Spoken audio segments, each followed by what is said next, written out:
Jason Conwall, congratulations on being a Rising Star. Thank you very much. What does it mean to you to be a Rising Star? It means a lot. This is an important recognition by my peers. Being nominated by some people that actually I'm not even sure who did, but the fact that there were some people willing to put my name forward and be considered and be chosen, amongst a lot of really great people out there, and the Albany political and government world it's a big deal, and I'm very thankful and appreciative of it. And obviously you're a veteran communication specialist with Empire State Development. What counsel would you offer to people who are getting started in your line of business?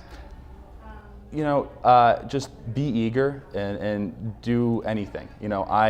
My first job was with the state senate. Funny enough, I got it on Craigslist after putting out, trying to get my resume out to hundreds of different places, and I was hired to do morning clips, a very entry-level position. But every single day, I tried to say, let me do this, let me do that, do you need help? And eventually, work my way up, because what it also does is it gives you a very wide range of experience if you're, if you work on, literally anything and everything, and, it shows that you have a hard work ethic and are willing to get out there and really work at, having some success. And I remember from your profile that you have taken to economic development so much because of your own travails trying to find a job, right?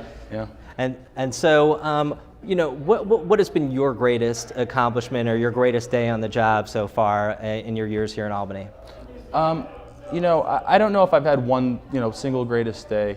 I think each year when I've been with ESD, a big day is always the Regional Council Awards. There's a lot that goes into that, a lot of preparation.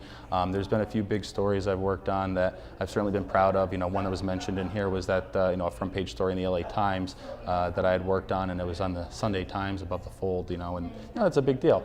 But overall, I think it's been the consistency in working on some high-profile initiatives that I'm, and delivering a consistent message, and staying on that message that I've really been most proud of. So you think, is that the key to being an effective communication specialist? Is driving home that consistent message? I think it's twofold. It's being able to drive home that consistent message, but of course also having the flexibility to adjust on the fly, and making sure that you're not too rigid. There's a consistent message can only go so far. But at the end of the day, you have to be able to adjust to any situation at any given time. And obviously you're always calling attention to the accomplishments of others. Is it a rarity in this town for a staffer to get recognized for their accomplishments? I don't know if it's a rarity, but for me it is. I got to say, this is the first time I've ever done an interview, spoken on camera. I speak on the phone with people like yourself on a daily basis, and I tell other people what to say. But doing it myself is a whole nother ball game. But it's a lot of fun. Well, you did great. Congratulations, Thank Jason. you. Appreciate it.